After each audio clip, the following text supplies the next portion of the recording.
বকেয়া বেতন আর প্রশাসকের অপসারণের দাবিতে আমরণ অনশন করছেন বিএভিএস এর কর্মকর্তা কর্মচারীরা। সকালে প্রধান ফটক বন্ধ করে কর্মসূচি শুরু করেন তারা। যোগ দিয়েছেন বিএভিএস প্রধান কার্যালয় ও বিএভিএস মা ও শিশু হাসপাতালের কর্মীরাও। ফলে বন্ধ রয়েছে মা ও শিশু হাসপাতালের নতুন রোগী ভর্তি কার্যক্রম। দাবি না মানা পর্যন্ত আন্দোলন চালিয়ে যাওয়ার ঘোষণা তাদের।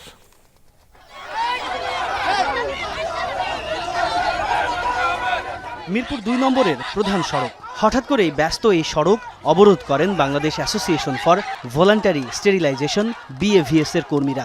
মূল দাবি বকেয়া বেতন পরিশোধ আর প্রশাসকের পদত্যাগ। ৮ মাসের বেতন বকেয়া আমাদের নিজস্ব ফান্ড থেকে আমাদেরকে বেতন দেওয়ার সিদ্ধান্ত হয়েছে, কিন্তু আমাদের প্রশাসক স্যার ইচ্ছাকৃতভাবে গত ৫ তারিখ থেকে আজকে পর্যন্ত অফিসে আসছেন না। প্রায় ১.৫ মাস হয়ে গেল আমাদের প্রশাসনের পক্ষ থেকে আমরা কোনো সাড়া পাচ্ছি না। মিনিট ১০ পরেই আসে পুলিশ। আলোচনার শর্তে রাস্তা ছাড়েন আন্দোলনকারীরা।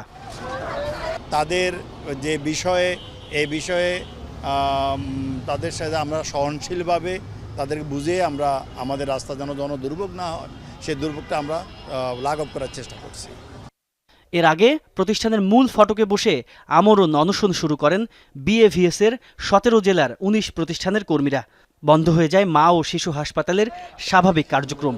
তবে ভর্তি থাকা রোগীরা পেয়েছেন নিয়মিত সেবা। একজনকে তো থাকা লাগবে, ভর্তি বাচ্চাদের তো সেবা দেওয়া লাগবে। সবাই নিচে গেলে কি হবে? ট্রিটমেন্টে কোনো ঝামেলা নেই, ট্রিটমেন্ট আল্লাহর রহমতে ভালোই হচ্ছে, মানে ডাক্তাররা ভালোই কেয়ার করছে।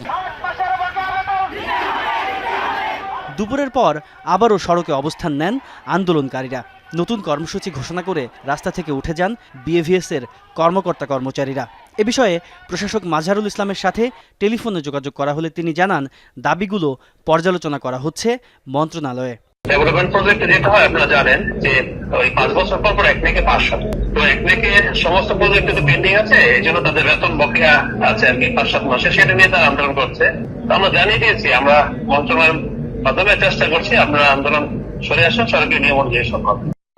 তাজনুর ইসলাম, যমুনা নিউজ, ঢাকা।